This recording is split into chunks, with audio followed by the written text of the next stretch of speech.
Isang magandang hapon po or magagabi na rin po sa ating lahat, no? Latest weather update po muli tayo ngayon. Ito pa rin po at patuloy natin binabantayan. Ito nga pong si Typhoon Hana na muli pong namataan, no? Ito po si Typhoon Hana na may layo pong 220 kilometers northeast of Itbayat, Batanes po yan. Makikita nyo po sa ating radar at ang hangin niya nga po, ito na po ang ating sinasabi. Pumalo na po ngayon sa 195 kilometers ang lakas ng kanyang hangin malapit po sa sentro, na may bugso pong pumapalo naman sa 210 kilometers per hour. Ang kilos naman po niya ay pa northwestward pa rin po sa bilis po na 10 kilometers per hour. As you can see po sa ating pinaka live radar, ito pong kulay orange na yan, no? Yan po si Typhoon Hana, which is ngayon nakataas pong storm signal number 1 hanggang storm signal number 5 sa lugar po, no, o lalawigan po ng Batanes. At nakikita nyo, hindi lamang yan ang ating binabantayan. Active low pressure area, may bago na naman po, kakalabas lang dito nga po sa Silangang Mindanao. So tignan muna natin mabuti yung pinakamata nga po ni Typhoon Hana, no?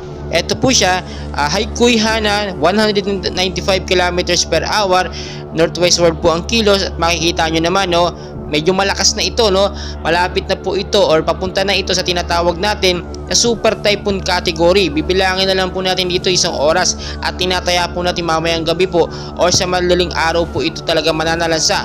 Apektado po dyan ang ilang lugar po sa Metro Manila, sa Luzon, dahil malapit lamang po yan, sa may taas lamang yan, no? At nakita nyo naman ngayon, pwede pa itong mas lumakas at sa ilang bahagi po ng Metro Manila nakakaranas po tayo ng maulan na panahon na may kasamang malakas na hangin.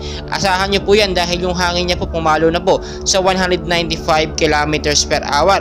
So lagi ko pong binapaalala sa inyo, ngayong rainy season talaga, ina-expect talaga natin, no, may mga papasok na bagyo. Ngayong unang linggo pa lang, no, ng Setyembre, makikita nyo, nasa loob pa ng par itong si Typhoon Hana at hindi pa tayo dapat maging kampante. Pero expected po, itong darating po na linggo, ilalabas na po ito ng ating Philippine Area of Responsibility. Pero magkagawin man po, lagi ko pong pinapaalala sa inyo, maging I'm ready po tayo sa mga posibilidad na mangyari dahil never and ever po natin mape-predict ang galaw po ng panahon.